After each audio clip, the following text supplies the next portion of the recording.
Добрый день, уважаемые телезрители. С вами, как всегда, программа «Козгарас» и я, Ираклий Ликеев. Во всем мире активно обсуждается проблема охраны окружающей среды. Об этом даже глава государства очень четко разъяснил в своем послании народу Казахстана. Ни один человек не может и не должен оставаться в стороне от спасения планеты, и это очень важно. Сегодня мы обсудим проблемы экологии в Казахстане с моим гостем, председателем комитета экологического регулирования и контроля Министерства охраны окружающей среды Республики Казахстан Данияром Кагазбековичем Еренчиновым. Добрый день. Добрый день, Ираклий. Я напомню, дорогие телезрители, мы находимся в прямом эфире. Вы можете задать интересующий вас вопрос по телефону 55 37 10. Данияр Кагазбекович, я думаю, надо будет представить. Молодой человек. Он закончил Казахский государственный политехнический университет, сейчас национальный. Вот. Ученый, кандидат технических наук. Доктор. Да. Доктор же, да? Доктор Вот технических теперь доктор наук. По моим данным, вы кандидат наук были. За это время вы уже успели защитить. В прошлом году. Вот. Человек обеспеченный.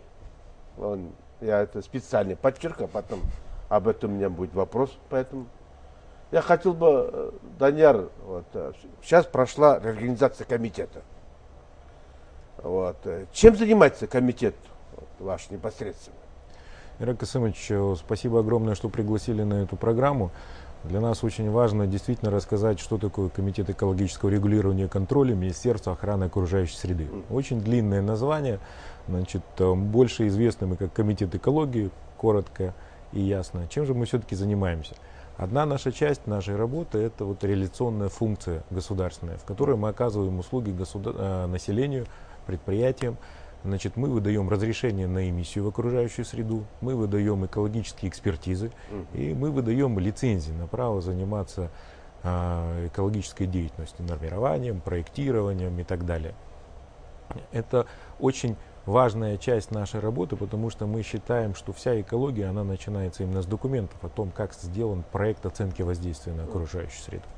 Вторая часть нашей работы – это инспекционная, контрольная работа. То есть мы проверяем, как предприятия, организации, учреждения соблюдают нормы и требования экологического законодательства Республики Казахстан. Вследствие этого у нас очень большое и объемное направление работы в республике, поэтому практически, наверное, многие очень организации, учреждения сталкиваются с нами в повседневной работе, и для нас очень важно разъяснить нашу деятельность, нашу работу, как мы работаем, как мы двигаемся. Вы правы абсолютно. В прошлом году для нас был очень год трудный, но очень результативный. Мы провели очень серьезную реорганизацию комитета. Значит, раньше наш комитет был организован и структурирован по бассейновому принципу. То есть у нас было 8 бассейновых департаментов. Для того, чтобы улучшить нашу работу, для того, чтобы природопользователям было с нами удобнее, быстрее, прозрачнее работать, мы провели реструктуризацию комитета и перешли на территориальный принцип структурирования, структуры нашего комитета. Теперь у нас есть областные департаменты экологии в каждой области, в городе Алмате, в городе Астане. И на сегодняшний момент мы качественно улучшили нашу работу. То есть от элементарного у нас просто снизились почтовые расходы, у нас снизились звонки, до очень серьезных преобразований, когда природопользователям стало намного быстрее и удобнее с нами работать.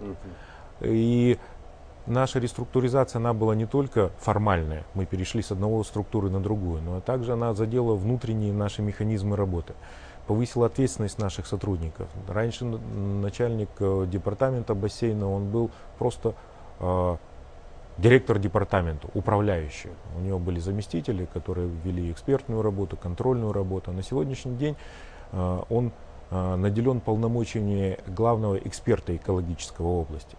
То есть, опять-таки, я бы хотел повторить, для нас экология начинается с оценки, с проекта оценки воздействия на окружающую среду. Как тот или иной проект влияет на окружающую среду в ее взаимодействии. Но я такой вывод сделал, что вот в связи с тем, что Министерство охраны окружающей среды были дополнительно переданы некоторые функции. Вы знаете, с Министерства сельскохозяйства, с агентства по жилищному коммунальному хозяйству. Эти сейчас, сам, где связаны с экологией, подведомственны вашему комитету или нет? Нет. Значит, это параллельные функции, которые переданы в этом феврале Министерству охраны окружающей среды, как Комитет водных ресурсов, Комитет лесного и окончего хозяйства, Комитет рыбного хозяйства. Те функции, которые переданы с Агентства по делам строительства и жилищно-коммунального хозяйства, это функции твердобытовых отходов, управления твердобытовыми отходами. А непосредственно Комитета экологического регулирования и контроля эти изменения не коснулись. Наши основные изменения были в 2012 году направлены на улучшение деятельности нашего комитета. И я скажу, что мы результатов добились. Для нас в реструктуризации не только важно провести без сучка и задоринки реструктуризацию на бумаге, формально, вывески поменять. Но для нас очень важно еще и сохранить людей. По результатам реструктуризации у нас не было обиженных, несправедливо униженных, там, оскорбленных сотрудников, которые бы подавали на нас в суд. Для меня это очень важно. Мы не успели подключиться, уже телезрители нас просят. Мы вас слушаем, пожалуйста. Здравствуйте. Здравствуйте. Я вам звоню из города Павлодара. На сегодняшний день нас остро беспокоит вопрос, касаемый вредной промышленности, которая собрана и сконцентрирована именно в Павлодарской области, а некоторые из них в черте города. И на сегодняшний день продолжается пристраивание и еще дополнение кое-каких там заводов, которые очень сильно загрязняют воздух. На фоне чего у людей, которые являются гипертониками, которые, допустим, в пожилом возрасте, у них теперь развивается на фоне вот этого вот нечистого воздуха осложнения всякие, гораздо хуже становится, им становится гораздо хуже. Воздух стал 100% влажности, от чего теперь, допустим, сырость в городе очень сильная. Теперь ситуация получается, что раньше, да, вот когда алюминиевый завод у нас построен, по розе ветров, весь воздух вредный, грязный. Нет, молодой человек, скажите, пожалуйста, вы кто? Представьтесь, пожалуйста, да, и где вы работаете? Я ученик. Как ученик? Ученик, учусь в школе. Да? Замечательно. Молодец. Я думаю, очень что грамотный ученик. Общественную организацию возглавляешь. Спасибо.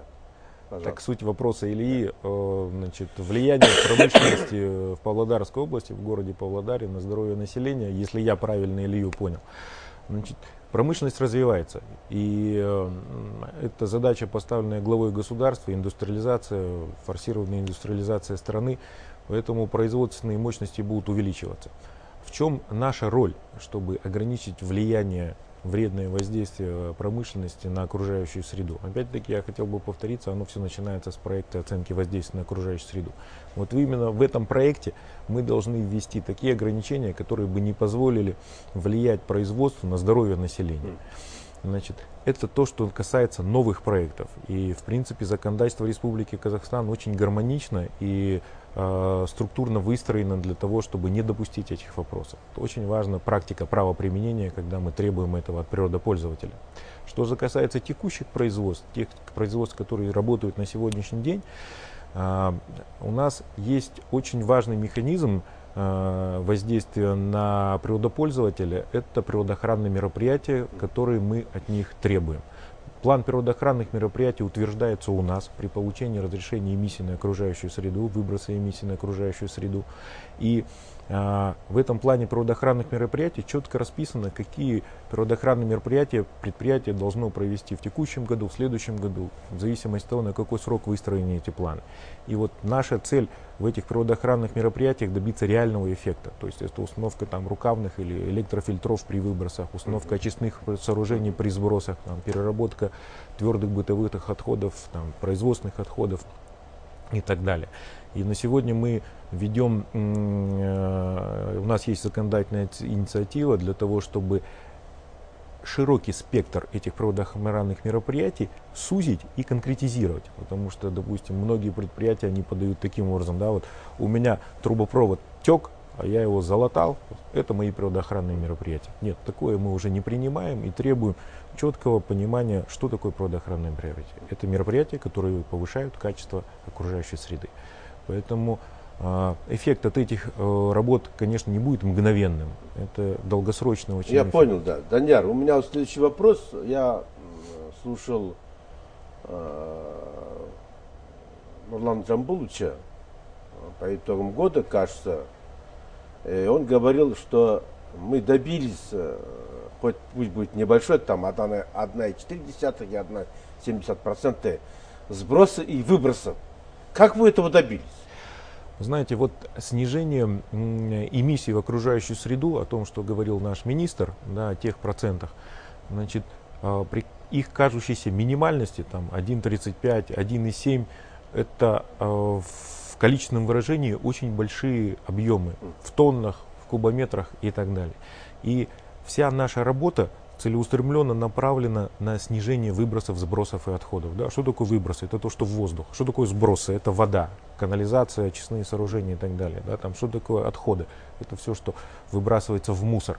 Значит, снижение этих эмиссий можно добиться только путем вот, планомерного требования от природопользователей внедрения передовых технологий в переработке отходов, в снижении выбросов и так далее. То есть это действительно очень передовые технологии, требующих больших инвестиций.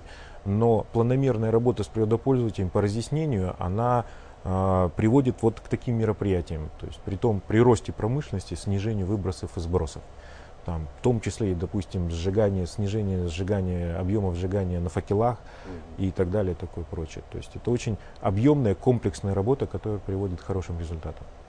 Данияр, у меня следующий вопрос. Как обычно, вы знаете, что я этот вопрос специально хотел вот преподнести таким образом, чтобы не обидеть вас и в то же время как-то обратить на это особое внимание. Ирак Исаевич, я насторожился. Я не зря это говорю, что вы человек обеспеченный. Я не зря это говорю. Я к этому хочу и как-то подойти более с другой стороны. Беда нашего Министерства охраны окружающей среды была в этом комитете. Я понял, о чем предыдущие руководители этого комитета, кто-то под стражей, в столь неотдаленных местах, кто-то в бегах. Там, где связано с разрешением, выдачей лицензии, где-то все-таки мы имеем какое-то негативное отношение. Вы вот связаны с коррупцией. Как вы боретесь сегодня? Ирак Исаевич, вам спасибо огромное за деликатность, которую вы проявляете в острых вопросах. Но мы таких острых вопросов не боимся, потому что мы их действительно решаем и имеем очень хорошие результаты. В рамках нашего комитета ежегодно до 2012 года количество осужденных колебалось там. То 5 посадят человек, то 6 посадят человек, то может быть 2 человека посадят, но обязательно кто-то был осужден. То есть кого-то не просто поймали на место преступления, но довели до суда, доказали вину и посадили в тюрьму. В 2012 году, я могу об этом с гордостью сказать, что количество осужденных 0. Просто 0. Я это почему задал вопрос еще. Буквально вот на той неделе ваш министр выступал на научной практической конференции международной, которую организовал партия Нуротан. Как раз и Нурлан Джамбулович Капаров там выступал. Об этом я хотел как раз уточняюще. Каким образом вы добились этого? Ирак Исаевич, это наша гордость. Это наша гордость. Я не знаю, можно ли это сказать, что это наше ноу-хау, но это наша гордость, то, что количество осужденных по комитету, по министерству у нас 0. И опять-таки это целый комплекс мероприятий. Там, не будем говорить, что мы коррупцию победили. Да, там, это, наверное, очень трудная и долгая задача. Но то, что в рамках отдельного учреждения государственного у нас есть заметные успехи, это налицо. Значит, в том числе одним из интересных наших нововведений было принятие решений о выдаче разрешений разнообразных, экологических экспертиз, лицензий, комиссионно. То есть у нас организованы комиссии, на котором, значит, сотрудники комитета из разных управлений, значит, в открытой дискуссии, значит, выносят рекомендательного характера решения, то есть нашим главгосинспекторам, главэкспертам о правомощности того или иного решения с учетом. Потому что очень важно, это очень комплексные решения, они сложные решения. И когда все сотрудники на месте присутствуют вот еще, и высказывают... телефон звонок есть. Мы слушаем вас. Сейчас перебил, извините меня. Да? Слушаем вас. Да. Алло. Да. Я из города Рудного, Так. Кинжигалиев Адильжан Жуманович. Очень Я приятно. пенсионер. И вот я часто езжу по Казахстану и наблюдаю. Я много лет тому назад начал работу свою, работал. И должен вам сказать, вот мои наблюдения личные, я не государственный чиновник, у меня нет никаких статистических данных, вот я просто как обыватель, вот наблюдаю за тем, что происходит, и, к сожалению, я сделал вывод, что экологическая обстановка, она ухудшается с каждым годом. Вот создаются комитеты, создаются министерства, преобразуются, реформируются, но обстановка становится сложнее. Я вот вижу просто это, что происходит. У меня вопрос такой уважаемому председателю комитета. Очевидно ведь, я должен сказать, что очевидно, один комитет и его люди, штат, они с обстановкой, вот то, что творится, не справятся. Это очевидно. Общественность должна работать, общественность. Конкретно вопрос. Как вы намерены строить свою работу вот, с народом, с общественной организацией, с гражданским обществом? Да. Потому что вот все ваши мероприятия, спасибо. которые мы поняли. Спасибо большое. Хороший вопрос, Миша. Вопрос отличный, потому что во многих своих решениях мы опираемся, конечно, на мнение общественности, потому что общественность видит ситуацию на месте каждый день, и вот как правильно абсолютно сказал уважаемый житель города Рудного, им на месте виднее, и они могут более четко нам рассказать о том, что происходит в том или ином вопросе, в той или иной регионе, в том или иной области. Но на сегодняшний день, допустим, у нас есть создан общественный совет при министре, при Министерстве охраны окружающей среды, где представители неправительственных организаций, значит, высказывают свое мнение, мы регулярно его проводим. При Комитете экологического регулирования и контроля есть экологический экспертный совет, на который мы выносим такие более узкие отраслевые вопросы, которые требуют более детального их обсуждения для того, чтобы мы выслушали все точки зрения по данному вопросу. Теперь у меня вопрос такой. Сколько грантов вы выдали общественным организациям, связанным с экологией? Рак Исимович, вот грантами у нас занимается министерство. Я вот как комитет экологического регулирования и контроля гранты не выдаю. Не занимается? Не выдаю. Это хорошее подспорье было бы, знаете это? Я знаю, что такие гранты существуют. Я знаю, что идет активная работа в этом направлении. Но, к сожалению, сейчас более точных цифр сказать не смогу. У меня последний вопрос, потому что уже, оказывается, наше время подходит к концу. Вот, непосредственно Министерство охраны окружающей среды, комитет ваш непосредственный. Мы когда запустим проект Кашаган? С вашей стороны есть какие-то требования, да? Вопрос очень хороший, и по проекту Кашаган мы работаем очень активно и каждый день. И на сегодняшний день у нас находится на на изменения к проекту АВОС, потому что у них были изменения технологических схем. У нас на сегодняшний день находится на рассмотрении программа переработки попутного газа, которую они нам представили до конца 2013 года и так далее. Это хорошее требование поставили перед ними, да? Вы знаете, я думаю, это очень полезно. Мы добились очень важных вещей. Допустим, когда нашли некоторые ошибки в проекте по сжиганию газа и добились снижения объемов сжигания попутного газа, направленного на переработку и так далее, на закачку в пласт. То есть поставили очень жесткие требования, и с радостью могу отметить, что компания прекрасно понимает законные требования со стороны государственного учреждения и их выполняет. Спасибо. Время эфира подошло к концу. Я напомню, дорогие телезрители, у нас в гостях был председатель Комитета экологического регулирования и контроля Министерства охраны окружающей среды Данияр Кагазбекович Еринчинов.